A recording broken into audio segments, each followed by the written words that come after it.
রুচির ওষুধ কিনবে, মুখের ভিতরে রুচি নাই, খাবার খাইতে পারে না। তিনি ডাক্তারের দোকানে যাইতেছেন, প্রতিমধ্যেই বৃষ্টি নামছে। এখন বৃষ্টি নামছে, বেচারা বেটা বৃষ্টিতে ভিজা যাইব।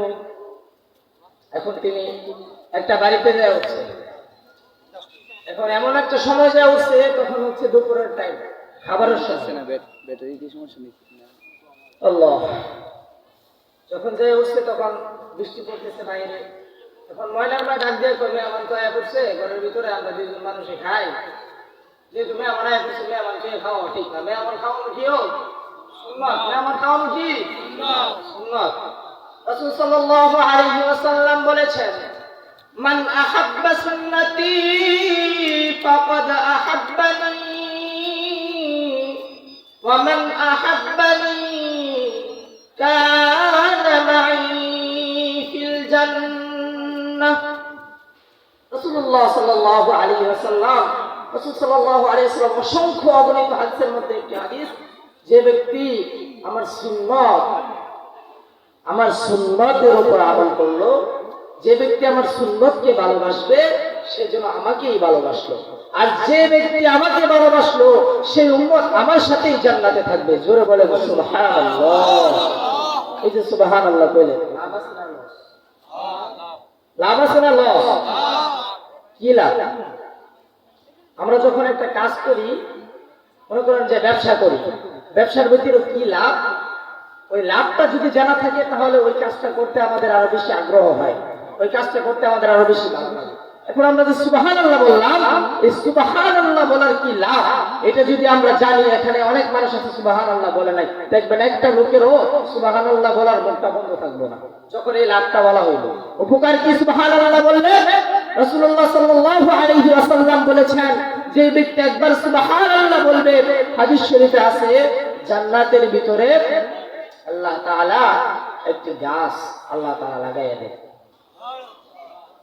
আরে আগে গাছকে আম গাছ লাগাইও, আম গাছ লাগালে কি সুবহানাল্লাহ বলবে না? তো আম গাছ লাগায় আল্লাহ তাআলা এমন একটি গাছ জান্নাতের ভিতরে লাগায়, যে গাছের ছায়া দ্রুতগামী ঘোড়া যদি 1000 বছর দৌড়ায়, 1000 বছর দৌড়ায়, ওই গাছের ছায়া, ওই গাছের ঘোড়া, ওই গাছের ছায়া দৌড়ায় শেষ করতে পারবো না। আপনারা তো বড় চালাক, একবার সুবহানাল্লাহ কইছেন, গাছ কিন্তু আরেকটা লাগছে। অন্য আরেকবার সুবহানাল্লাহ, সুবহানাল্লাহ, সুবহানাল্লাহ ওটা লাগছে। এখন যদি একটা ঘোড়া, এখন 1000 আমরা 5 বার বলছি, 5000 বছর যদি ঘোড়া দৌড়ে আর রাস্তা শেষ করতে না পারে, যে ঘোড়া দৌড়ালে আমাদের কি লাভ? আরে যখন কিয়ামতের ময়দানে সূর্যটা আমাদের হাতের এক দিক উপরে চলে আসবে, তখন এই সুবহানাল্লাহর গাছের ছায়া আমাদের মাথার উপরে পড়বে। সুবহানাল্লাহ। তো বলতেছিলাম যে রাসূলুল্লাহ সাল্লাল্লাহু আলাইহি ওয়াসাল্লাম বলেছেন, মান আহাব্বা সুন্নতি ফাকাদ আহাব্বানি ওয়া মান আহাব্বানি কানা মাই ফিল জান্নাহ। যে ব্যক্তি আমার সুন্নতকে ভালোবাসবে, যে ব্যক্তি আমার সুন্নতকে আঁকড়ে ধরবে, আমি রাসূল সাল্লাল্লাহু আলাইহি ওয়াসাল্লামকে ভালোবাসবে, আমি রাসূল সাল্লাল্লাহু আলাইহি ওয়াসাল্লামকে আঁকড়ে ধরবে, আর সেই উম্মত আমি রাসূল সাল্লাল্লাহু আলাইহি ওয়াসাল্লামকে ভালোবাসবে, সেই উম্মত আমি রাসূল সাল্লাল্লাহু আলাইহি ওয়াসাল্লামের সাথেই জান্নাতে থাকবে। রাসূল সাল্লাল্লাহু আলাইহি ওয়াসাল্লামের সাথে জান্নাতে থাকতে চাই কে কে? আল্লাহু আকবার বলে দুইটা হাত তুলে আল্লাহু আকবার, আল্লাহু আকবার। রাসূল সাল্লাল্লাহু আলাইহি ওয়াসাল্লাম, যে রাসূল সাল্লাল্লাহু আলাইহি ওয়াসাল্লাম কেমন রাসূল, কেমন নবী, যে নবীর উম্মত হওয়ার জন্য অন্যান্য নবী রাসূলরা পর্যন্ত দরখাস্ত করেছেন, হে আল্লাহ, আমাকে যদি নবী না বানাইয়া আখির নবী তাজদারুল মদিনা মুহাম্মদ মুস্তাফা সাল্লাল্লাহু আলাইহি ওয়াসাল্লামের নবী বানাইতেন, কতই না ভালো হতো। তো মুফতি মাহদী হাসান সিদ্দিকী সাহেব হুজুর একটা কথা ওয়াজ মাহফিলে প্রায় বলেন যে, এক লোক বাজারে যাইতেছেন, কি রুচি নাই মুখের ভিতরে, রুচির ওষুধ কিনবো, তো প্রতিমধ্যে কি আসছে? বৃষ্টি আসছে। মনে আছে কি ব্যান খেল নাই, ওয়াজও হয়েছে।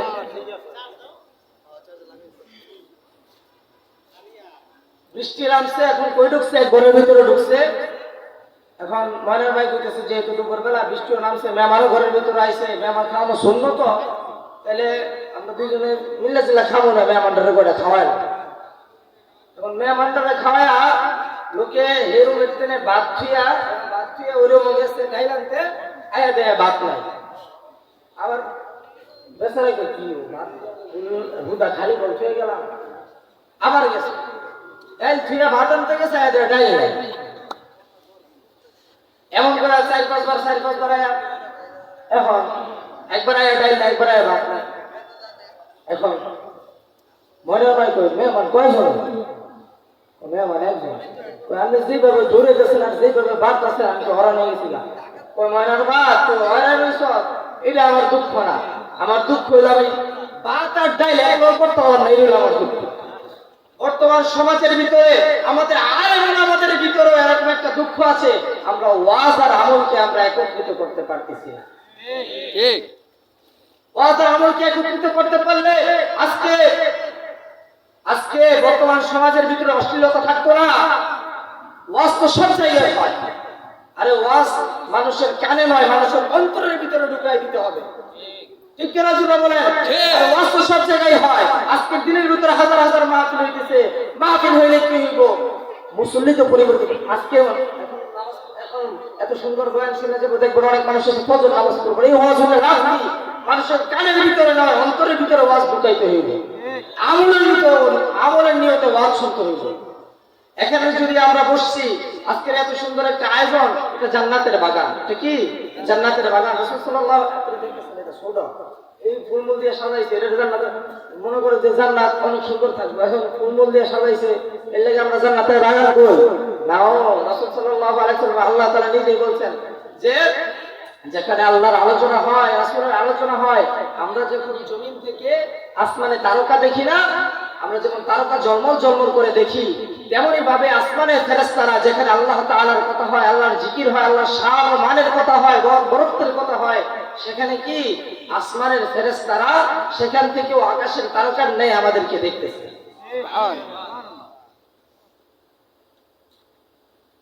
তো ভাইরা আমার, বলতেছিলাম যে রাসূল সাল্লাল্লাহু আলাইহি ওয়াসাল্লামের সুন্নতের উপর আমল করতে হবে আমাদেরকে।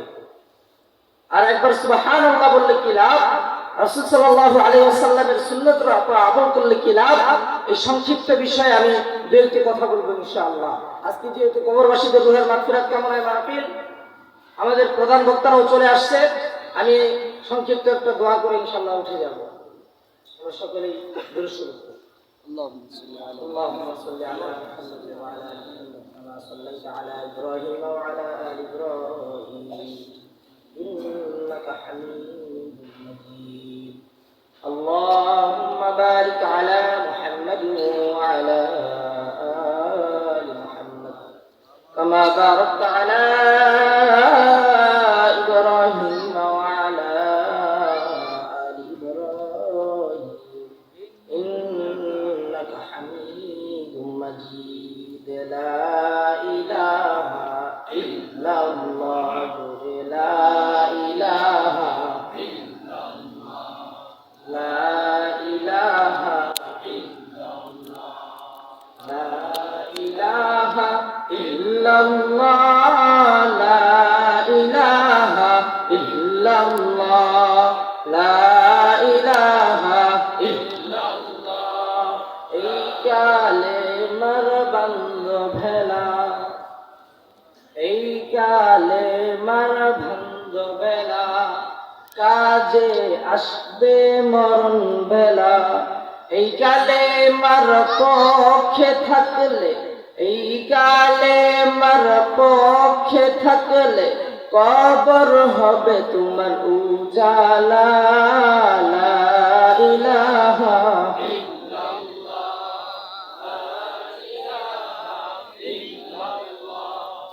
لا إله إلا الله.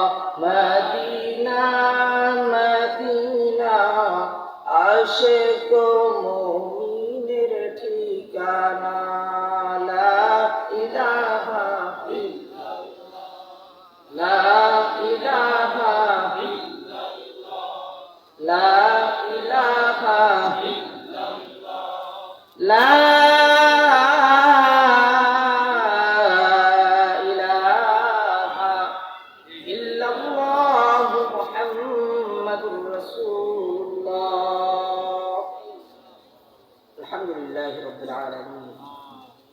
والصلاة والسلام على سيد الأنبياء والمرسلين وعلى آله وأصحابه أجمعين أي الله من أخندا أي الله من গুনাহগার أي الله বড় বড় সম্মানিত ব্যক্তিদের সামনে বসে আল্লাহ أي الله জুমার রাতে আল্লাহ আপনার দরবারে হাত তুলেছি মালিক আয় আল্লাহ আপনার যার হাতকে পছন্দ হয় তার হাতের উসিলা করে আমাদের মাহফিল কবুল করে নেন আয় আল্লাহ আমাদের এই মাহফিলকে আপনি কবুল করে নেন আয় আল্লাহ আমাদের দোয়াকে আপনি কবুল করে নেন আয় আল্লাহ আমাদের সকলের গুনাহগাত আপনি মাফ করে দেন আয় আল্লাহ দুনিয়ার এক প্রান্ত থেকে আরেক প্রান্তে কি হয় মুহূর্তের মধ্যে আমরা জানতে পারি আল্লাহ আয় আল্লাহ আমাদের পাশেই আল্লাহ মুরাদপুর কবরস্থান আয় আল্লাহ আমাদের মা বাবা আত্মীয় স্বজন কি অবস্থায় আছে আমরা জানি না আয় আল্লাহ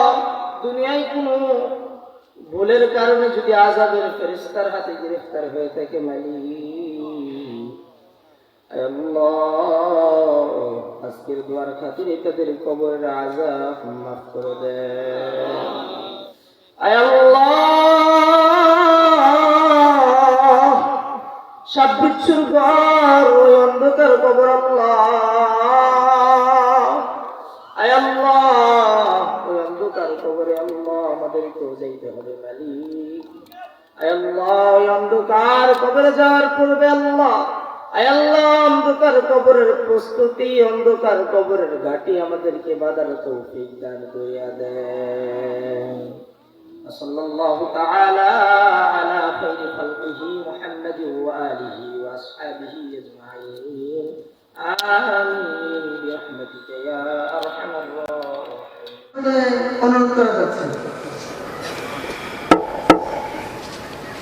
السلام عليكم ورحمة الله وبركاته. وعليكم السلام ورحمة الله.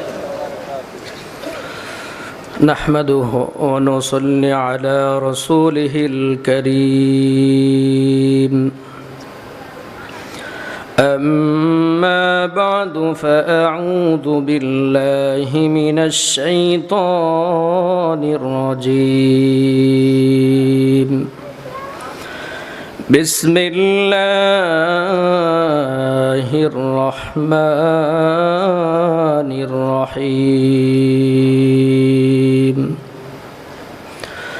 وعباد الرحمن الذين يمشون على الأرض هونا وإذا خاطبهم الجاهلون قالوا سلاما وقال تعالى في شان حبيبه ومحبوبه ومعشوقه مخبرا وآمرا إن الله وملائكته يصلون على النبي يا أيها الذين آمنوا صلوا عليه وسلموا تسليما بلغ العلا بكماله كشف الدجى بجماله حسنت جميع خصاله صلوا عليه وآله لا إله إلا الله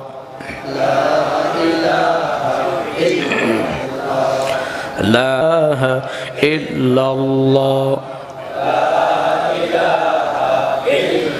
لا إله إلا الله মুহাম্মাদুর রাসূলুল্লাহ সাল্লাল্লাহু আলাইহি ওয়াসাল্লাম। মুরাদপুর রাত কামনায় একদিন ব্যাপী ওয়াজ ও দোয়ার মাহফিলের থেকে গোত্র থেকে পরিবার থেকে হাজারো লক্ষ কোটি মানুষ থেকে যাচাই বাছাই করে আল্লাহ পাক কিছু সংখ্যক আল্লাহর বান্দাকে দিনে কিছু কথা শোনার জন্যে বসার তৌফিক দান করলেন।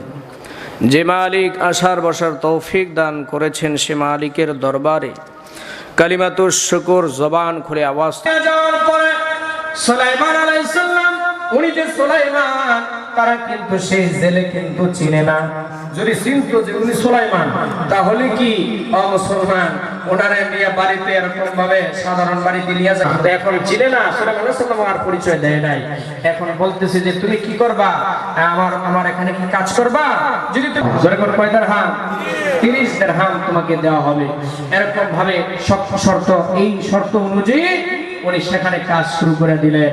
যখন নাকি 6 মাস হয়ে গেল, 6 মাস হয়ে যাওয়ার পরে যে আমার ঘরের এই মেয়েটা, আমরা তো নিয়ত করছিলাম সুলাইমান আলাইহিস সালামের কাছে বিবাহ দিব, কিন্তু এই বাড়ির মধ্যে যে ছেলেটা 6 মাস ছিল, তার মধ্যে যে চরিত্র, যে আচার ব্যবহার, এত সুন্দর চরিত্রের একটা ছেলে, দেখেন আল্লাহ রাব্বুল আলামিন পৌঁছাইতেছে কিনা করে কোন ওই ও মুরাদপুরের উম্মত, তুমি একবার দুরূদ শরীফ পড়তে দেরি হয়, আমার আল্লাহ তোমার জন্য 10টা রহমত নাজিল করতে দেরি হয় না। তাইলে মায়ের নবীর উপরে দুরূদ শরীফ পড়া দরকার আছে না? এবার বন্ধু আরেকটা হাদিস শোনেন, ছোট্ট আরেকটা হাদিস। আমার মায়ের নবী কয়, উম্মত রে, হাসরের কঠিন ময়দানে কারো আপন কেউ হবে না। হবে কিনা বলেন? বলেন, কারো আপন কেউ হবে? সন্তান বাবার আপন হবে? বাবা সন্তানের আপন হবে? মা সন্তানের আপন হবে না। স্বামী স্ত্রীর আপন হবে না, স্ত্রী স্বামীর আপন হবে না, বন্ধু বন্ধুর আপন হবে না, ভাই ভাইয়ের আপন হবে না। আমার আল্লাহ বলেন, ইয়াউমা ইয়াফিরুল মারউ মিন আখিহি ওয়া উম্মিহি ওয়া আবিহি ওয়া সাহিবাতিহি ওয়া বানি। সুবহানাল্লাহ পড়েন। আমার আল্লাহ কয়, হাসরের ময়দান এমন একটা নিষ্ঠুর ময়দান রে, যে নিষ্ঠুর ময়দানে বাবা সন্তানকে স্বীকার করবে না, সন্তান বাবাকে স্বীকার করবে না, মা সন্তানকে স্বীকার করবে না, ভাই ভাইকে স্বীকার করবে না, বন্ধু বন্ধুকে স্বীকার করবে না, একজন আরেকজনকে পালাইতে থাকবে। আমার মায়ের নবী উম্মত, যেদিন নাকি এমন বিপদ, যেই দিন নাকি এমন নিষ্ঠুর সময়, ওই দিন হাসরের ময়দানে যখন নাকি মাথার অর্ধহাত উপরে সূর্যটা এসে যাবে, উম্মতের মাথার তালুটা ফেটে চুরমার হয়ে যাবে। আবার নবী কয়, উম্মত, যেই দিন আপন বলতে কেউ থাকবে না, যেই দিন বিপদের কান্ডারি কেউ থাকবে না, ওই দিন আমি নবীর সুপারিশ ছাড়া কেউ বাঁচতে পারবে না। ঠিক কিনা বলেন? আমার মায়ের নবী কয়, উম্মত, ওই দিন আমি নবী ওই মানুষের পক্ষে সর্বপ্রথম সুপারিশ করব যার আমল নামায় বেশি বেশি দুরূদ শরীফের আমল পাওয়া যাবে। সুবহানাল্লাহ। নবীজির উপর আমরা বেশি বেশি দুরূদ শরীফ পড়ব। রাজি আছি তো ইনশাআল্লাহ? মাহফিলেও পড়ব, মসজিদেও পড়ব, ঘরেও পড়ব, দোকানেও পড়ব, রাস্তায় চলতেও পড়ব, জমিনে কাজ করতেও পড়ব। কারণ কাজ করব হাতে, চলবো পায়ে, দেখবো চোখে, শুনবো কানে, শ্বাস নিব নাকে, চিন্তা করবো ব্রেইনে, পরিকল্পনা করবো অন্তর দিয়া। আমার জবানটা তো খালি আছে, ঠিক কিনা বলে?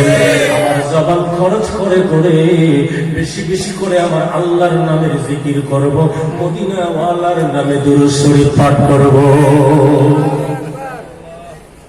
এজন্য মহব্বতে আমরা আরেকটু দুরূদ শরীফ পড়ি। আল্লাহুম্মা সাল্লি আলা محمد وعلى آل محمد كما صليت على إبراهيم وعلى آل إبراهيم إنك حميد مجيد اللهم بارك على محمد وعلى آل محمد كما باركت على إبراهيم وعلى آل إبراهيم إنك حميد مجيد بلغ العلا بكماله كشف الدجى بجماله حسنت جميع خصاله صلوا عليه معزز محترم মুরাদপুর পশ্চিম পাড়া 27 নং ওয়ার্ড মদনপুর বন্দর নারায়ণগঞ্জ পশ্চিম পাড়া মুরাদপুর সকল কবরবাসীদের আসলে আজকের লিখিয়া তো যাই হোক এই মুরাদপুর পশ্চিম পাড়া কবরবাসীদের রুহের মাগফিরাত উপলক্ষে আয়োজিত আজকের এই দোয়ার মাহফিলের সম্মানিত সভাপতি, আজকের মাহফিলের প্রধান বক্তা আল্লামা হযরত মাওলানা কারি মুফতি মাহদি হাসান সিদ্দিকী সাহেব, আজকের মাহফিলের বিশেষ আকর্ষণ হাফেজ কারি আছে না? বলেন দরকার আছে না? দরকার আছে। কবরবাসীদের মাগফিরাতের জন্য দোয়া করব, আর যেই কথাগুলি এখানে হবে এগুলি আমাদের জিন্দাদের মাগফিরাতের জন্য, ঠিক কিনা বলেন? আমাদের জিন্দাদের মাগফিরাতের জন্য। আমি যদি কবর সম্পর্কে, কবরবাসী সম্পর্কে কিছুক্ষণ একটু কথা বলি, আপনারা কি আমার অভিশাপ দিয়ে বসে থাকবেন না চলে যাবেন? ইনশাআল্লাহ আমরা এখান থেকে মোনাজাত করে যাব। আপনারা তো মুরাদপুরের মানুষ, মুরাদপুর যাবেন। আমার তো আল্লাহ নিলে আমি কুমিল্লা যাব। তাড়াতাড়ি দেখি আমার বেশি না আপনাদের বেশি? আমার বেশি। কিন্তু এরপরেও আমি আপনাদেরকে বলছি, আমি আল্লাহর কথা বলবো আল্লাহর জন্য, আল্লাহর কসম, আমি আল্লাহর কথা বলবো আল্লাহর জন্য। আপনারা শুনবেন আল্লাহর জন্য, আর কোনো উদ্দেশ্য এখানে জায়গা নাই, ঠিক কিনা বলেন? আরো জোরে বলেন ঠিক কিনা? বন্ধুরা আমার, আমি আপনাদেরকে একটা প্রশ্ন করব, ছোট্ট একটা প্রশ্ন। এটা হলো, যাদের বাবা মা মারা যায়, যে সন্তানদের পিতা মাতা মারা যায়, এই সন্তানগুলির কি বলে? সবাই বলেন ইয়াতীম বলা হয়, ইয়াতীম। আমরা কিন্তু এই ইয়াতীমদেরকে আদর করি না? আদর করি, স্নেহ করি। আল্লাহর নবী বলছেন, মুসলিম শরীফের হাদিস, আল্লাহর নবী বলেন, যে ব্যক্তি ইয়াতীম বাচ্চার মাথায় হাত বুলায়, ইয়াতীম বাচ্চা ইয়াতীমের মাথায় হাত বুলায়, আল্লাহর নবী বলেন, যে ব্যক্তি নারী হোক আর পুরুষ হোক আদর করে, স্নেহ করে, যে ব্যক্তি এতিমের মাথায় হাত বুলায়, হাত দিয়া মোড় দিল, আদর করে, তার হাতের নিচে এতিমের মাথার যে পরিমাণ চুল পড়ছে সেই পরিমাণ নেকি আল্লাহ তাআলা দান করবে। সুবহানাল্লাহ। এখন আমাদের বাংলাদেশে, গোটা বিশ্বে এতিমদের জন্য সরকারি বেসরকারি নানান প্রতিষ্ঠান আছে, আছে না নাই? এতিমখানা আছে না নাই? সরকারি বেসরকারি এতিমখানা আছে। এই এতিমখানাগুলিতে এতিমদেরকে লালন পালন করা হয়, এদের শিক্ষা দীক্ষার ব্যবস্থা করা হয়, এদের পোশাকের ব্যবস্থা করা হয়, এদের খাবারের ব্যবস্থা করা হয়, এদের বিছানার ব্যবস্থা করা হয়। সর্বোপরি যে সমস্ত এতিমগুলি এতিমখানায় নাই, নিজের বাড়িতেই থাকে, খায়া না খায়া চলে, এদের জন্য কিছু না কিছু সাহায্য সহযোগিতা আছে না নাই? বলে বলেন আছে না নাই? আপনারা কি কষ্ট হচ্ছে? দয়া করে আল্লাহর ওয়াস্তে আপনাদের যদি সমস্যা মনে হয় বলে দেন, শুধু বলবেন হুজুর দোয়া করে ফেলেন, ইনশাআল্লাহ দোয়া হয়ে যাবে। কিন্তু উঠে কষ্ট দিয়ে আগামীকালকে এখানে মানতে হবে? আগামীকাল আপনারা এখানে আসবেন? আজকে রাত্রটা কার জন্য শেষ রাত্র কেউ কি জানেন? এই গ্যারান্টি কারোর কাছে আছে? আমি কথায় যাচ্ছি। এখন দেখেন, দুনিয়ায় যে সন্তানগুলির পিতামাতা রেখা যায়, এদেরকে আমরা এতিম বলি, অসহায়, এদেরকে আমরা সাহায্য সহযোগিতা করি। দেখেন, এই এতিম যত বড় এতিম হোক, যত অসহায় হোক, তার নিজের ঘরও যদি থাকার না থাকে, অন্যের ঘরে হলেও তার থাকার জায়গা হয়, ঠিক কিনা বলেন? আচ্ছা, তার যদি সেগুন কাঠের বক্স খাটও নসিবে না হয়, রেন্ডিকুরুর বাঙ্গার চৌকি হইলেও নসিবে জুটে। যদি তার নসিবে জাজিম তুষক বিদেশি চাদর না জুটে, কমপক্ষে চিরা শক্ত খেতা হইলেও কি জোটে।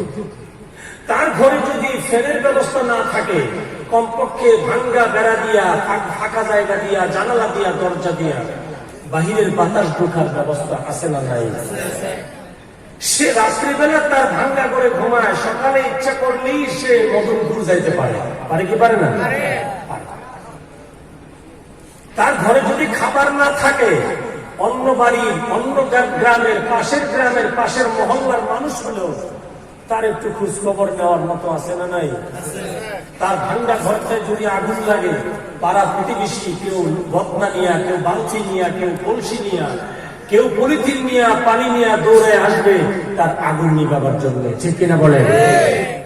এখন আমি আপনাদেরকে প্রশ্ন করি, তার বাবা মা, যেই বাবা মা তাকে এতিম করে কবরে চলে গেলেন,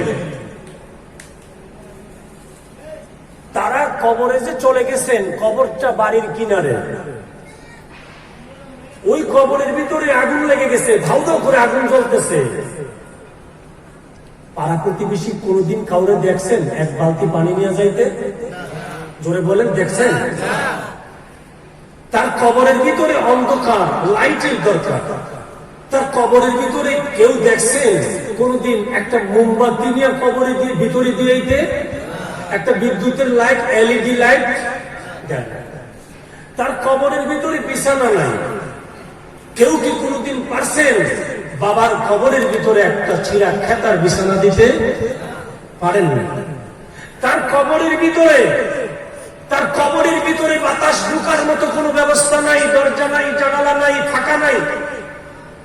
কেউ কি কোনদিন দেখছেন কুদাল দিয়া, শাবল দিয়া একটা ফাঁকা করে দিতে বাতাস ঢোকার জন্য? তার কবরটা বাড়ির কিনারে, অথচ কিয়ামত পর্যন্ত তার কবরের ভিতর থেকে সে তার বাড়ির গাড়ায় আসার ক্ষমতা নাই। ঠিক কিনা বলেন?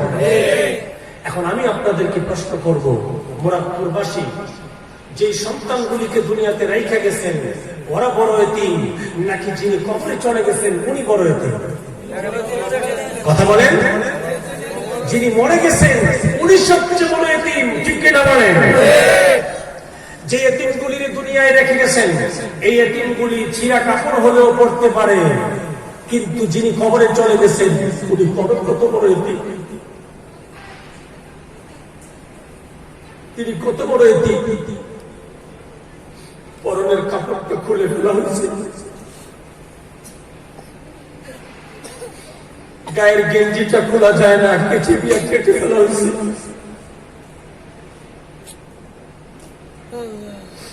শেষ পর্যন্ত গোসল করাতে গিয়ে দেখা যায় কোমরে একটু কালা সুতা আছে, এটাও দেওয়া যাবে না, একটু রেখে দেওয়া হবে।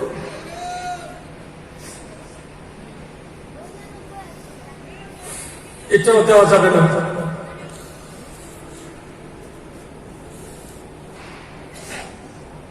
মরে গেছে, শ্বাস বন্ধ হয়ে গেছে, এবার আর দেরি করা যায় না। এবার যেই দিকে মাথা থাক, উত্তর দিকে মাথাটা সোজা করে শোয়া যাও। এবার জাজিমের বিছানার উপরে জায়গা নাই, বিদেশি চাদরের উপরে আর জায়গা নাই। এবার নিচে ফ্লোরের মধ্যে তার জায়গা ফেরা গেছে। উত্তর দিকে মাথা করিয়ে সোজা করে শোয়া দেওয়া হয়েছে, পায়ের মাথা চাদর দিয়ে ঢাকা দেওয়া হয়েছে। বন্ধু বান্ধব, আত্মীয় স্বজনা, বঞ্জনরা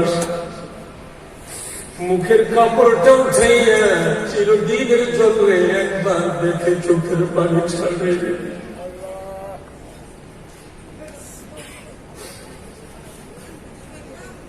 এবার গোসল দেওয়ার জন্য গরম পানি রেডি হইতে আছে, বড়ই পাতা গরম পানি তৈরি হইতে আছে। এমন পদ্ধতিতে গরম পানি কোনদিন জীবনে করা হয় নাই। জীবনে বহুবার গরম পানি দিয়ে গোসল করব, এমন পদ্ধতিতে তো কোনদিন গরম পানি আমার জন্য করা হয় না। বন্ধু, কবরবাসীদের স্মরণে মাহফিল, একটু কবরবাসীদেরকে স্মরণ করে যাও, একটু কবরের কথাটা স্মরণ করে যাও। কবর কেমন জায়গায় ছিঁড়ে যাও। জীবনে কত মানুষরে দাফন করাইলাম, কত মানুষরে জানাজা পড়লাম, কত মানুষরে নিজের হাতে কবরে রাখলাম রে, ফিরে এসে আর আমার এই খবর নাই।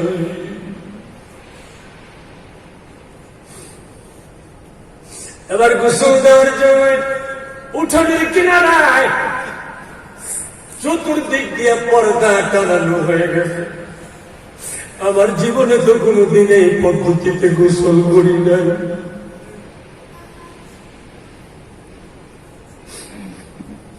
এবার পর্দার ভিতরে শুইয়া আমার তিনজনে মিলে গোসল দেয়। যে সাবানটা দিয়ে আমার গোসল দিল,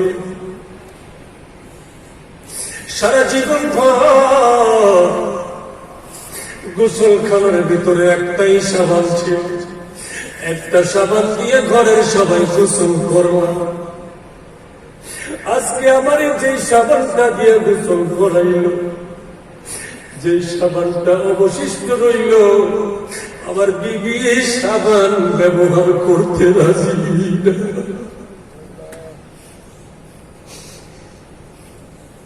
আমার সন্তান এই সাবান আর গায়ে লাগাইতে রাজি না। আমার মা, আমার বাবা এই সাবান লাগাইতে রাজি না। এটা কেমন গোসল করলাম রে? যে গোসলের সাবান ব্যবহার করা হয়েছে, এই সাবান অন্য ব্যবহার করতে ভয় পায়। এটা কেমন নিষ্ঠুর দুনিয়া, এটা কেমন পাষাণ দুনিয়া রে।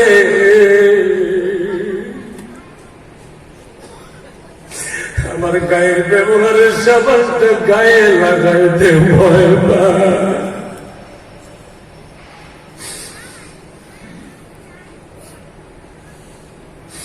উঠানের কিনারে মানে গোসল করাইল। আমার জীবনে কত গোসল দিলাম পুষ্করিণীর ঘাটে, কত গোসল দিলাম নদীর ঘাটে। গোসল দিয়া রঙিন কাপড় পাল্টাইয়া আবার রঙিন কাপড় পরলাম, সেলাই করা কাপড় পাল্টাইয়া সেলাই করা কাপড় পরলাম। নদীর ঘাটে গোসল দিয়ে আবার নিজের ঘরে ফিরে আসলাম। কিন্তু আজকে আমি উঠানের কিনারায় গোসল দিলাম, আর তো জীবনে কোনদিন আমার ঘরে নেওয়া হবে না।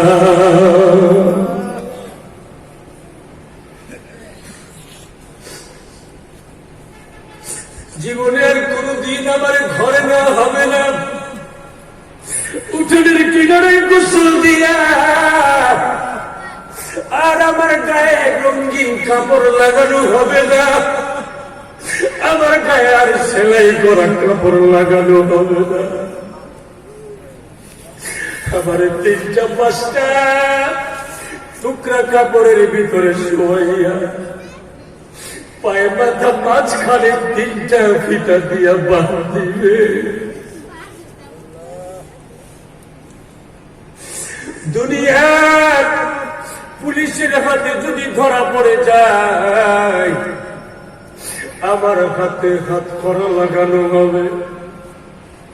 স্টিলের তৈরি অত্যাধুনিক হাত করা আমার হাতে লাগানো হবে। কিন্তু একদিন তো আমার হাত করা ছুটবে, আমার মেয়াদ শেষে আমি আবার বাড়ি ফিরতে পারবো। কিন্তু আমার 3-5টা কাপড়ের ভিতরে লইয়া মাথায় একটা, পায়ের কিনারায় একটা, মাঝখানে একটা সাদা কাপড়ের নেতি দিয়ে বাঁধিল। এই হাত করা, এই হ্যান্ডকাপ থেকে কোনদিন আমি বের হতে পারবো না।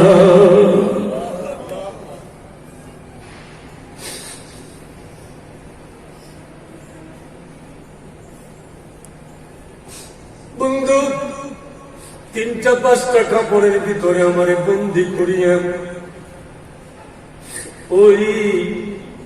ওই বিমান, যে বিমানটা মসজিদের ভিতরে আমার জন্য অপেক্ষায় ছিল, ওই বিমান আমার জন্য অপেক্ষায় ছিল। বিমান তো আমার বাড়ির উঠানে এসে গেছে। এটা এমন বিমান রে মুরাদপুরের বন্ধুরা, এটা এমন বিমান, যে বিমান প্যাসেঞ্জার নিতে যাবে, আনতে যাবে না। যে বিমান প্যাসেঞ্জার নিতে যাবে, কোনদিন আনতে যাবে না। যেই বিমানটা এমন বিমানবন্দরে ল্যান্ড করে, যেই বিমানবন্দর থেকে কোন প্যাসেঞ্জার উঠে যায় না।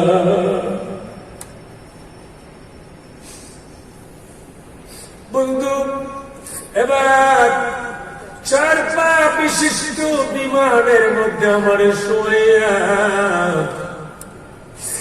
গায়ে আতর মাখাইয়া, সুরমা লাগাইয়া আমার উঠানের কিনারায় শোয়া রাখছে।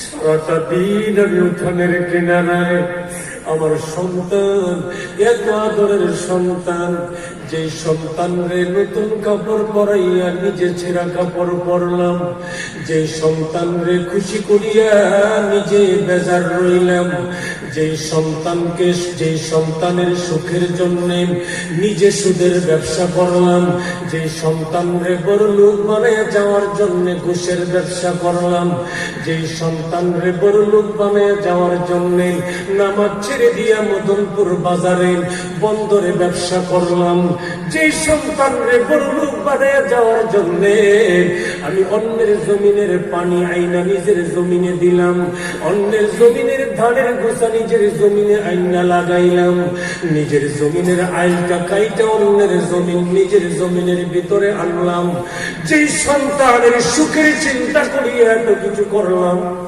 আজকে তো আমার সন্তান একবারের জন্য বলল না, আমার বাবারে বাহিরে রাখো না। একবারের জন্য যে আমার সন্তান আমার এই কথাটা বলল না।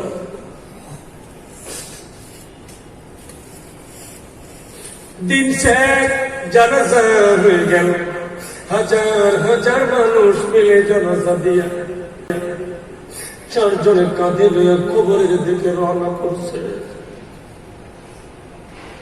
এবার কবরে ডান পার্শ্বে পশ্চিম পার্শ্বে আমার রাইখা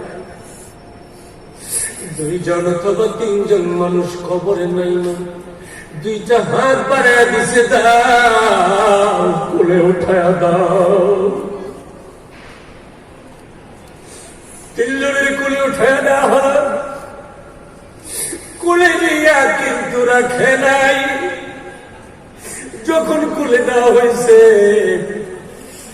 ওই মুর্দা মনে মনে চিন্তা করতেছে, মনে হয় মানুষগুলি আমার কোলে লইয়া লইয়া আদর দিবে,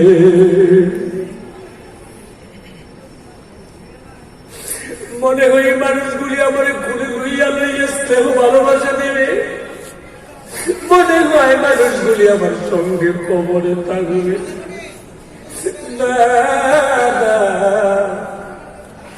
শেষ পর্যন্ত মুর্দা তাকায় দেখে রে, মাটি খালি, মাটির মধ্যে শোয়ে 3টা ফিতা খুলে দিয়া মাথাটারে কেবলামুখী করে দিয়া লাভ মেরে মেরে সবাই কবর থেকে উঠে গেছে।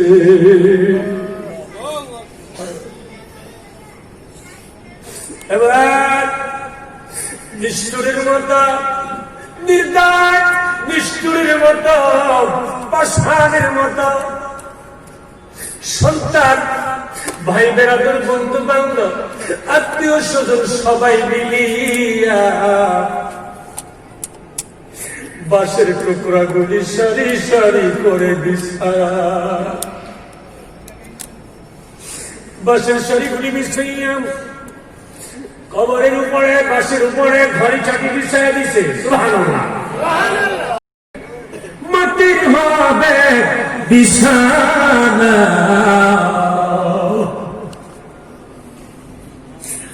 উপরেতে বাঁশের ছানি, এই তো আমার ঠিকানা। এবার বাঁশের ছানি দেওয়ার পর দাড়ি চাটি বিছাইয়া সন্তান, ভাই বেড়াতর, বন্ধু বান্ধব কুদাল বেঞ্চা হাতে লইয়া নিষ্ঠুরের মতো টাইগা টাইগা কবরের মাটি দেয়। ও মুসা, আমি আল্লাহ তো এমন মায়ার আল্লাহ, আমি মালিক তো এমন মায়ার মালিক, মায়ার মালিক এমন মালিক আমি আল্লাহ, কাজ করলেও খাওয়াই, না করলেও খাওয়াই। এ মুরাদপুরের বন্ধুরা, যারা ফজরের সময় ঘুম থেকে জায়গা মসজিদে যায় জামাতে নামাজ পড়ে, তারাও সকাল বেলার নাস্তা খায়। যারা ফজরের সময় ঘুমায়, 8টার সময় ঘুম থেকে উঠে, তাদের নাস্তাও আমার আল্লাহ রাখে। আমার আল্লাহ কয় মুসা রে, আমি আল্লাহ তো এমন মায়ার আল্লাহ, আমি আল্লাহ তো এমন দয়ার আল্লাহ, আমারে যারা স্বীকার করে তাদের জন্য আমি আল্লাহ সকালবেলা সূর্য উদয় করে দিই। আমারে যারা অস্বীকার করে রে মুসা, আমি আল্লাহ তাদের জন্য সূর্য উদয় করে দেই। মুসা, মুসা রে, ফেরাউন যদিও নিজের বড় আল্লাহ দাবি করে, কিন্তু গভীর রাতে আমি আল্লাহর কুদরতি পায়ের সামনে হাজির হইয়া 2টা হাত উঁচু করে দিয়ে চোখের পানি ছেড়েছেন। আমি আল্লাহর সামনে ঘোষণা দিয়েছে, মালিক তোমার মতো দয়ালু আর কেউ নাই। আমি আল্লাহ নিজেকে যদিও দাবি করি, আমি কেমন আল্লাহ তুমি ভালো করে জানো। আমার সমস্ত আল্লাহগিরির পাওয়ার তোমার হাতে আল্লাহ, অতএব দয়া করে তুমি বৃষ্টি দিয়ে দাও।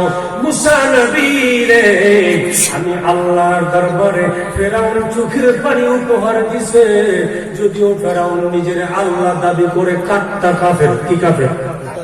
জোরে কোন কি কাফের? আর জোরে কোন কি কাফের? কাট্টা কাফের। যদিও ফেরাউন কাট্টা কাফের রে মুসা, ফেরাউন যখন আমি আল্লাহর দয়ার মালিক বইলা ঘোষণা দিয়ে চোখের পানি ছাড়ছে, আমি আল্লাহর দয়ার সাগরের মধ্যে ঢেউ উঠা গেছে।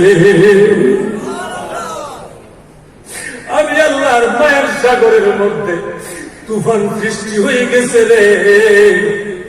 আমি আল্লাহর সইতে পারি না, এমনি আমি আল্লাহ বৃষ্টি দিয়া দিছি।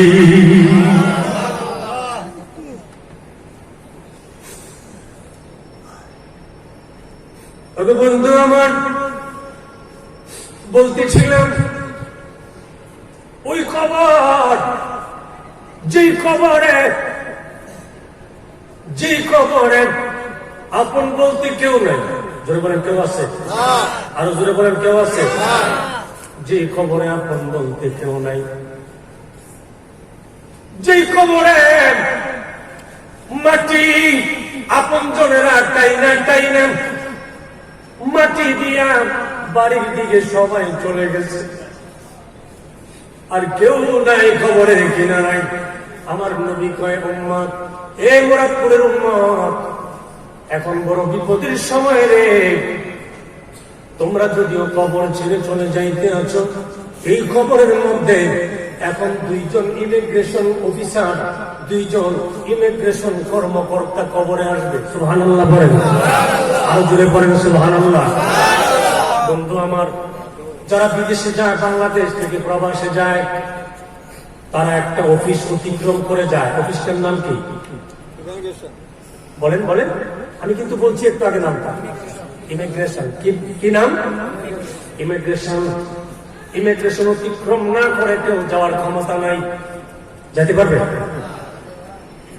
ইমিগ্রেশন, এই জায়গায় ইমিগ্রেশন অফিসাররা আপনার প্রবাসে যাওয়ার, সৌদি আরবে যাবেন, কুয়েত, কাতারে যাবেন, আমেরিকায় যাবেন, লন্ডনে যাবেন, চীন, জাপানে যাবেন, আপনার কাগজপত্রগুলির কতটুকু বৈধতা আছে, আপনার কাগজপত্রগুলির কতটুকু ক্ষমতা আছে, পাওয়ার আছে, এগুলি যাচাই করবে। ঠিক কিনা বলেন?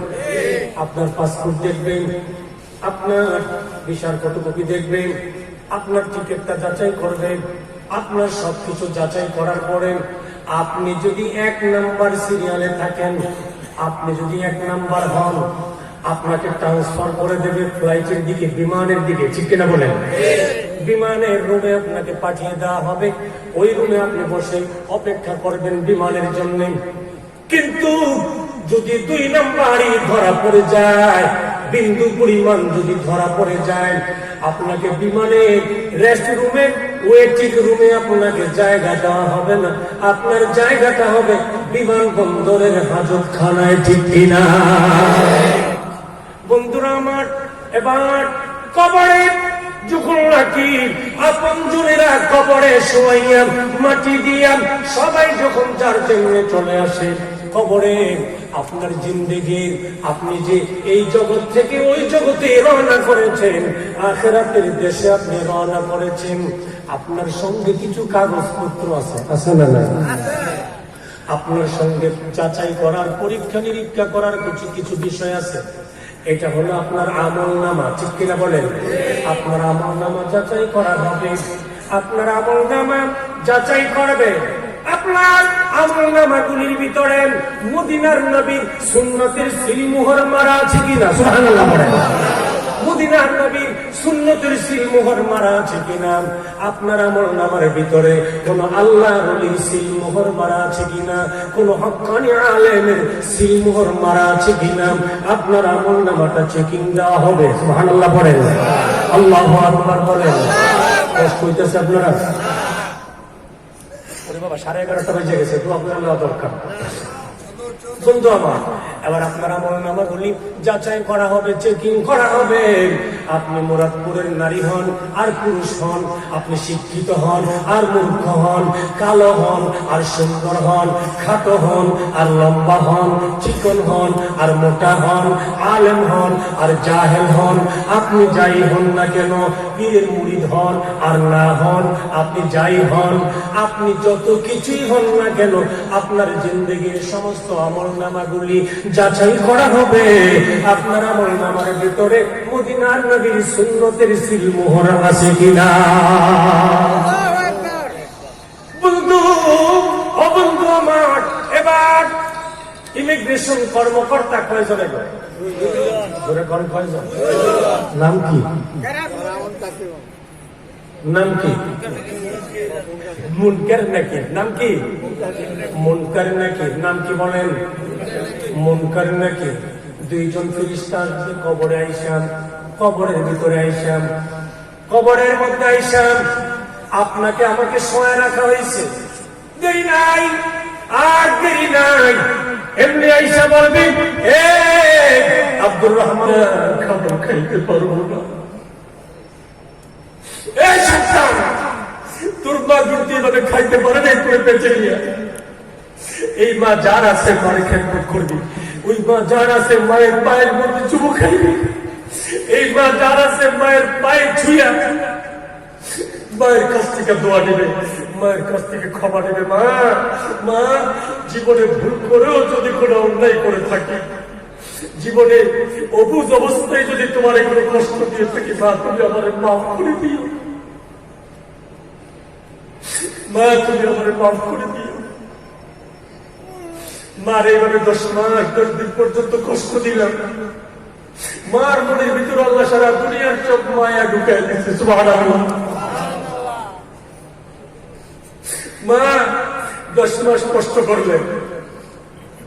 আরে আমার নবী কয়, সাহাবী প্রশ্ন করে, ইয়া রাসূলুল্লাহ খেদমত করবো কার? নবীজি বলেন তোর মা, এরপরে কার? তোর মা, এরপরে কার? তোর মা। সাহাবী কয় এরপরে কার? আমার নবী কয় এরপরে তোর বাবা। সুবহানাল্লাহ।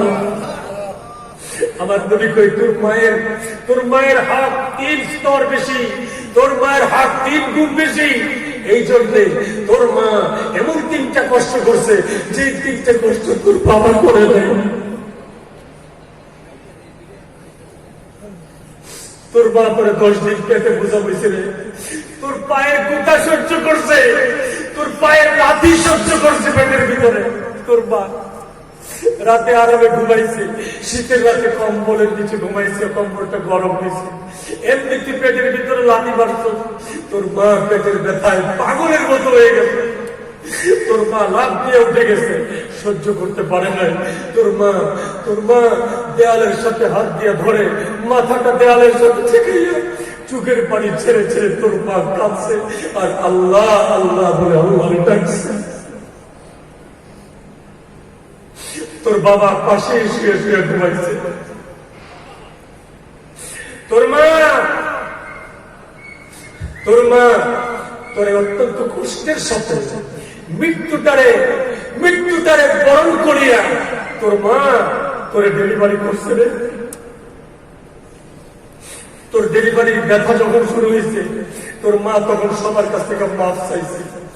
আমার সবাই মাফ করে দিও, আমার সবাই মাফ করে দিও, আমি মনে করে বাঁচবো না। তোর মা এভাবে সবার কাছ থেকে মাফ করেছে। তোর মা যতটুকু রক্ত দিছে তোর ডেলিভারির জন্য, তোরে প্রসব করার জন্য, এতটুকু রক্ত 2টা গরু জবাই করলেও হয় না। তোর মা, এটা তোর মা। তোর মা এত কষ্ট করছে। আল্লাহর নবী কয় মা পৃথিবীর মধ্যে যত ব্যথা আছে, ব্যথার যত যন্ত্রণা আছে, সবচাইতে বড়, সবচাইতে পাওয়ারফুল, সবচাইতে কঠিন যন্ত্রণাদায়ক ব্যথা হলো মায়ের প্রসব ব্যথা। সুবহানাল্লাহ পড়ে। এর চাইতে যন্ত্রণাদায়ক আর কোন ব্যথা পৃথিবীতে নাই। আল্লাহর নবী কয় 2 নাম্বার, তোমার মা তোমারে প্রসব করতে গিয়ে এত কষ্ট করছেন। 3 নাম্বার, তোমার মা তোমারে দুধ পান করাইছেন, বুকের দুধ পান করাইছেন। আল্লাহর নবী হাদিস শরীফ, আল্লাহর নবী কয়, এই মুরাদপুরের সন্তানেরা, তুমি যদি তোমার গায়ে সম্পূর্ণ চামড়াটা ছুরি দিয়ে ছিলাইয়া উপরে উঠাইয়া নিজের হাতে নিয়া তোমার গায়ের চামড়াটা দিয়া যদি তোমার মায়ের পায়ের নিচে তুমি পা মুছার জন্য পাপুস তৈরি করে দাও, আল্লাহর নবী বলেন 1 টান দুধের হক আদায় হবে না। সুবহানাল্লাহ। আমার নবীর একজন সাহাবী বলেন, ইয়া রাসূলুল্লাহ, মায়ের নবী গো, আমার মা বুড়ি মানুষ, আমার মা অন্ধ, আমার মা চলতে পারে না, আমার মারে কাঁধে নিয়া আমি আল্লাহর ঘর বাইতুল্লাহ 100 বার তওয়াফ করেছি। 100 বার। আল্লাহর নবীকে সাহাবী বললেন, নবী গো, মায়ের নবী, আমি কি আমার মায়ের হক আদায় করতে পারছি? আল্লাহর নবী কই, না সাহাবী রে, না। তোমারে যদি আমার আল্লাহ কিয়ামত পর্যন্ত হায়াত দান করে, কিয়ামত পর্যন্ত যদি আমার আল্লাহ হায়াত দান করেন, কিয়ামত পর্যন্ত প্রত্যেক দিন যদি তোমার মারে কাঁধে লইয়া তুমি বাইতুল্লাহ তওয়াফ করো, কিয়ামত পর্যন্ত তোমার হায়াতি জিন্দেগি শেষ হবে, আল্লাহর কসম মায়ের দুধের হক তোমার আদায় হবে না। মা আল্লাহর নবী কয় এই তিনটা কারণে মায়ের দাম বেশি, 3 গুণ বেশি। কয় গুণ বেশি?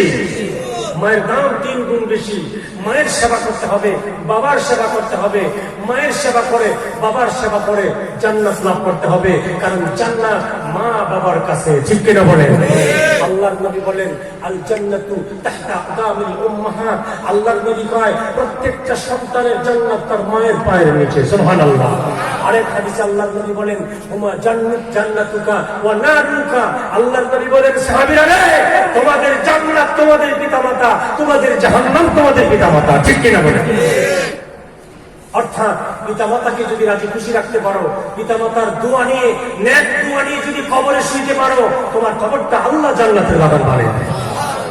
আর পিতামাতাকে বেজার করে, পিতামাতার বলে কষ্ট দিয়ে যদি কবরে যাও, তোমার কবরটা জাহান্নামের গর্ত হয়ে যাবে। বন্ধুরা আমার, বলতেছিলাম আমি আবার কথাটাই যাচ্ছি, কথাটা শেষ করে কবরের কথাটা আমরা শেষ করি, ইনশাআল্লাহ মোনাজাত করব। কষ্ট হবে? বলেন কষ্ট হবে? 11:40 বেজে গেছে। বন্ধু আমার, এবার কবরের মধ্যে মুনকার নাকির 2 জন কি আসবে? Immigration officer. ঠিক কিনা বলেন? দুনিয়া এবং আখিরাত 2 দেশের মাঝখানে যে অফিস, এর নাম কবর, এটা ইমিগ্রেশন। ঠিক কিনা বলেন? আল্লাহর নবী বলেন বুখারীর বর্ণনায়, আল্লাহর নবী বলেন যার কবর ঠিক হবে, যার কবর আসান হবে, তার বাকি সবগুলি আসান করে আল্লাহ জান্নাত দিয়ে দিবে। সুবহানাল্লাহ। তাহলে কবর আসল জায়গা। ঠিক কিনা বলেন? এবার বন্ধু আমার, মুনকার নাকির কবরের ভিতরে আসবে। কবরের ভিতরে আইসা আমার আপনার জিন্দেগি আমলনামা, জিন্দেগির আমলনামাগুলি 3টা কথার মাধ্যমে, প্রশ্ন মাধ্যমে, 3টা কথার মাধ্যমে যাচাই করবে। কয়টা কথা? 3টা কথার মাধ্যমে। 1 নাম্বার মার রাব্বুকা, তোমার রবকে। 2 নাম্বার ওমান নাবিয়ুকা ওয়া মান হাযার রাজুল। 3 নাম্বার ওয়ামা দীনুকা, তোমার ধর্ম কি ছিল। 3টা প্রশ্নের মাধ্যমে পুরা জিন্দেগির সমস্ত আমলনামাগুলি যাচাই করে নেওয়া হবে। ঠিক কিনা বন্ধু আমার?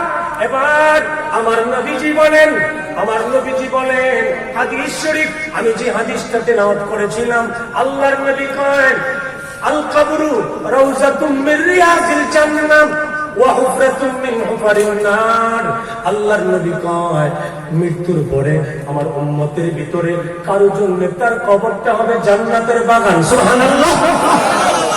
কারো জন্য তার কবরটা হবে জান্নাতের বাগান সমূহের মধ্যে একটা বাগান। আর এমন কিছু কপাল পোড়া হবে, দুর্ভাগা হবে, যাদের জন্য কবরটা হবে জাহান্নামের গর্ত। বন্ধু রে, কবরটা যদি জান্নাতের বাগান হয় আলহামদুলিল্লাহ, কিন্তু কবরটা যদি জাহান্নামের গর্ত হয়ে যায়, কবরের ভিতরে চতুর্দিক দিয়ে আগুন জ্বালায় দেওয়া হবে, ধাউ ধাউ করিয়ে, ধাউ ধাউ করে আগুন লাগায় দেওয়া হবে। দুনিয়ার ঘরের ভিতরে যদি আগুন লাগে, দরজা দিয়া, জানালা দিয়া, বেড়া ভাঙ্গা লাফায়া বের হওয়া যায়। ঠিক কিনা বলেন? কিন্তু কবর ঘরে তো আমার দরজাও নাই, জানালাও নাই। আবার কবরে যদি আগুন লেগে যায়, কি উপায় হবে? আল্লাহর নবী কয় ওই প্রশ্নের জবাবগুলি দেওয়ার জন্য মাওলানা শর্ত না। সুবহানাল্লাহ বলেন।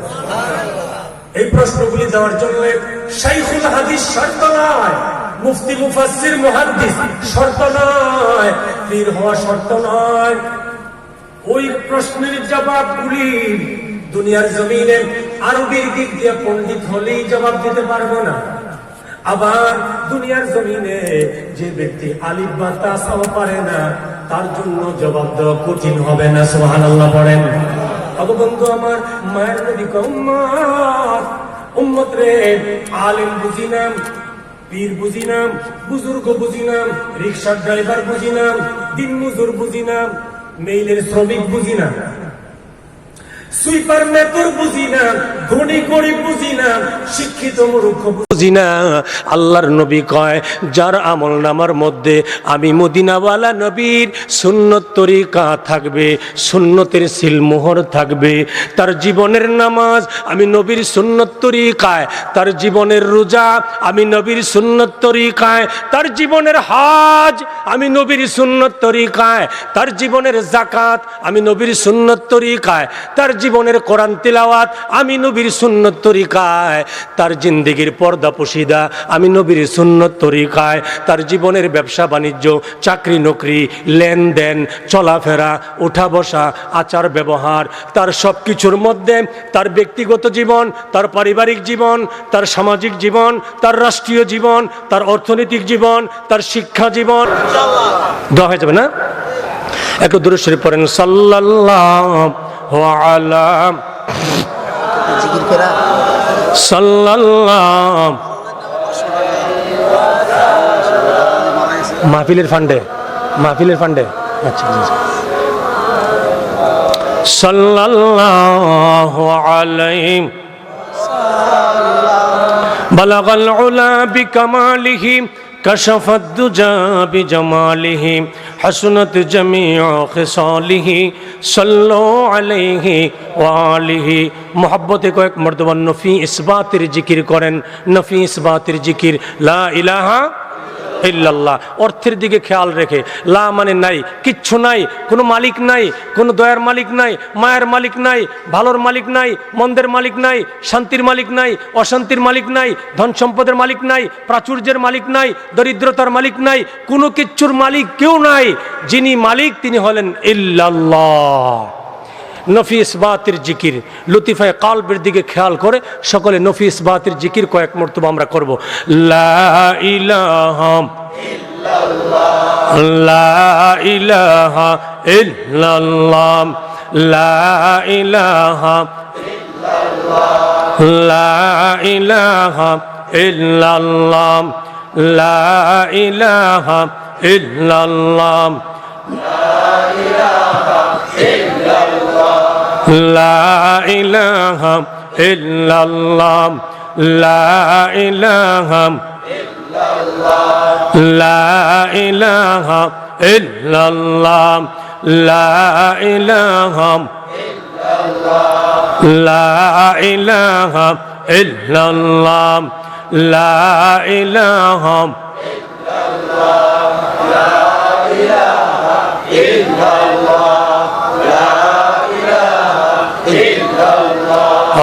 আসিয়া বলে আল্লাহ আল্লাহ, ফেরাউন বলে দিব জালাম। আসিয়া বলে আল্লাহ আল্লাহ, ফেরাউন বলে দিব জালাম। আমার আল্লাহ বলেন ও জিবরাইল খুলে দাও জান্নাতের তালা। লা ইলাহা ইল্লাল্লাহ, জোরে লা ইলাহা ইল্লাল্লাহ, লা ইলাহা ইল্লাল্লাহ, লা ইলাহা ইল্লাল্লাহ, লা ইলাহা ইল্লাল্লাহ মুহাম্মাদুর রাসূলুল্লাহ সাল্লাল্লাহু আলাইহি ওয়াসাল্লাম।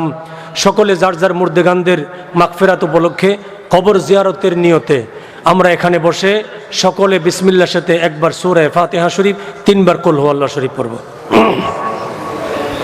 এখানে সবাই আছে তো ইনশাআল্লাহ? মাহফিলের আয়োজন যারা করেছেন, মেহনত করেছেন, সবাই আছেন তো ইনশাআল্লাহ? ইনশাআল্লাহ। আমরা সবাই দুইটা হাত উপরে উঠাই, দুইটা হাত উপরে উঠাই। তাওবা, নাফরমানি করেছি, ভুল করেছি, অন্যায় করেছি, বুঝতে পারি নাই, আপনি ক্ষমা করে দেন। আয় আল্লাহ, সামনের দিকে যতদিন বেঁচে থাক আর কোনদিন আপনার হুকুমের বিরোধিতা করব না, নবীজির সুন্নতের উল্টা চলব না। আয় আল্লাহ, আপনি আমাদেরকে এই ওয়াদার উপর অটল থাকা, অবিচল থাকা তৌফিক দান করেন। আমিন আমিন সুম্মা আমিন। আল্লাহুম্মা আমিন। اللهم آمين يا رب العالمين يا مجيب السائلين يا أرحم الراحمين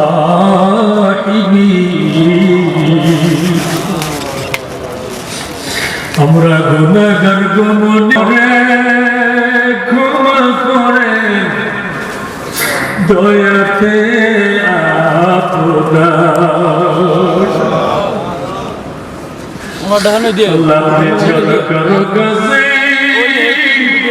আমরা করি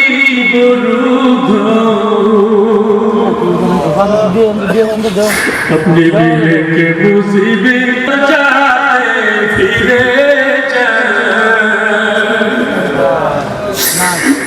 দরজা আশা লইয়া চলে একটা করে দিয়ে দেবো আপন আদো গেলি আপনার দরজা দিদে বুদে আল্লাহর তো কোনো দরজা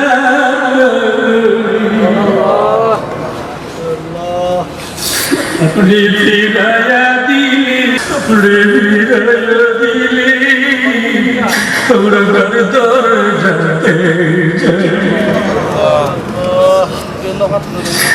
আল্লাহ গুনাহ যদি মাফ না পাবো আমাদের এই ভব সংসারে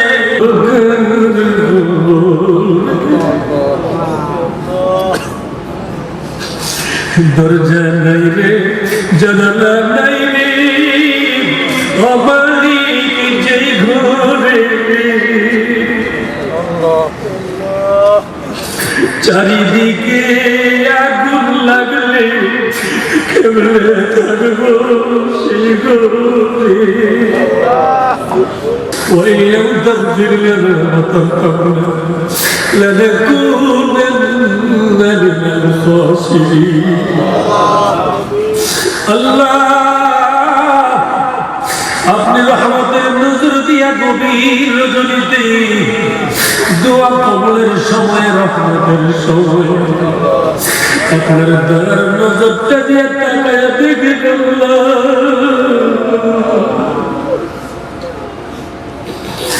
এই মুরাদপুর পশ্চিম পাড়ায় আপনার কতগুলি বান্দা কতগুলি পর্দার আলের বান্দি চুটের পরিসেরা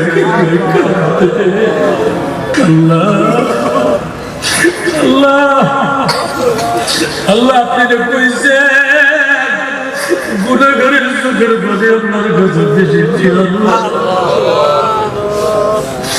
আমরা গুনাহগার কোন সন্দেহ যদি আমরা গুনাহগার আল্লাহ বান্দা তো আপনা উম্মত হয়াছি মোরা আল্লাহ আল্লাহ আল্লাহ আল্লাহ আমাদের উপস্থিত সকলের মাফ করে দেন পর্দার মা বোনদের মাফ করে দেন আল্লাহ মুরব্বীদেরকে মাফ করে দেন যুবকগুলির মাফ করে দেন ছোট্ট ছোট্ট বাচ্চাগুলির নেক পথে পরিচালনা করুন আল্লাহ আজকের মাহফিলের বরকতে এই মুরাদপুর পশ্চিম পাড়ার কবরস্থানের যত মুর্দেগার নারী পুরুষ শুয়ে রয়েছে যারা পরিমাণ ইমান নিয়ে শুয়ে রয়েছে আল্লাহ মুরাদপুর পশ্চিম পাড়ার কবরস্থানের সকল মুর্দেগারদের কবরগুলি জান্নাতের বাগান বানায় আয় আল্লাহ পাশাপাশি এই মুরাদপুর গ্রামে আল্লাহ এই মুরাদপুর গ্রামের সমস্ত মুর্দেগারদেরকে আপনি মাফ করিয়ে দেন আয় আল্লাহ পুরো এলাকার সমস্ত কবরবাসীদেরকে আপনি মুসলমান কবরবাসীদের আজকের মাহফিলের বরকতে গোটা পৃথিবীর সমস্ত মুসলমান মুর্দেগারদেরকে মাফ করিয়ে দেন জিন্দা মুসলমানদেরকে হিদায়াতের জিন্দেগি দান করেন আয় আল্লাহ গোটা পৃথিবীর মুসলমান জিন্দা মুসলমানদেরকে আয় আল্লাহ ভাই ভাইয়ের জিন্দেগি দান করেন, ঐক্যের জিন্দেগি দান করেন। এক মুসলমান আরেক মুসলমানের বিরোধিতা থেকে হেফাজত করেন, এক মুসলমান আরেক মুসলমানের পিছনে ষড়যন্ত্র করা থেকে হেফাজত করেন, এক মুসলমান আরেক মুসলমানের সাথে ফিতনা ফাসাদ করা থেকে হেফাজত করেন। আল্লাহ সকল মুসলমানদেরকে এক নেক হয়ে মিলেমিশে মহব্বতে এই দেশে বসবাস করার তৌফিক দেন, গোটা পৃথিবীতে ঐক্যের সাথে চলার তৌফিক দান করেন আল্লাহ। আয় আল্লাহ তাআলা মেহেরবানি করে মাওলা যে সমস্ত উলামায়ে কেরাম হাফিজে কোরআনরা আজকের এই মাহফিলের জন্য মেহনত করেছেন, সাহায্য সহযোগিতা করেছেন, সবাইকে আপনি কবুল করেন। আল্লাহ আমার ছোট ভাই মোহাম্মদ আল আমিন, আল্লাহ সেও শ্রম দিয়েছেন, আমার সাথে বারবার যোগাযোগ করেছেন। আল্লাহ ভাই মাওলানা হাফিজ কারি মাওলানা আবু বকর সিদ্দিক বিন আক্তার সাহেব, আয় আল্লাহ তিনিও আমার সঙ্গে সার্বিক যোগাযোগ রাখছেন। এমনি ভাবে সমস্ত উলামায়ে কেরামদেরকে আপনি নেক হায়াত দান করেন, সমস্ত হক্কানি উলামায়ে কেরামদেরকে সুস্থ জিন্দেগি দান করেন, নেক হায়াত দান করেন। আল্লাহ সমস্ত মুরব্বীদেরকে নেক হায়াত দান করেন, সমস্ত যুবকদেরকে নেক হায়াত দান করেন, সমস্ত ছোট্ট ছোট্ট বাচ্চাগুলিকে নেক হায়াত দান করেন, সমস্ত মা বোনদেরকে আপনি নেক হায়াত দান করেন, মা বোনদের মনের সমস্ত নেক আশা পূর্ণ করিয়া দেন। আয় আল্লাহ তাআলা মেহেরবানি করে আমরা এখানে যারা হাত বাড়াইছি আমাদের মধ্যে সকলে বিমারীদেরকে শিফা করিয়া দেন, সকল অভাবীদের অভাব দূর করে দেন, সকল ঋণগ্রস্তদের ঋণ পরিশোধ করার তৌফিক দেন, সকল অশান্তিগ্রস্তদেরকে শান্তি দান করেন। আল্লাহ প্রবাসে যারা আছে, বিদেশে যে সন্তানগুলি পড়ে আছে, মাবুদ রে মনটারে পাশান কইরা শক্ত কইরা দেশের মাটি মানুষ মেরে দিয়ে প্রবাসে কইরা রয়েছে রিজিকের সন্ধান।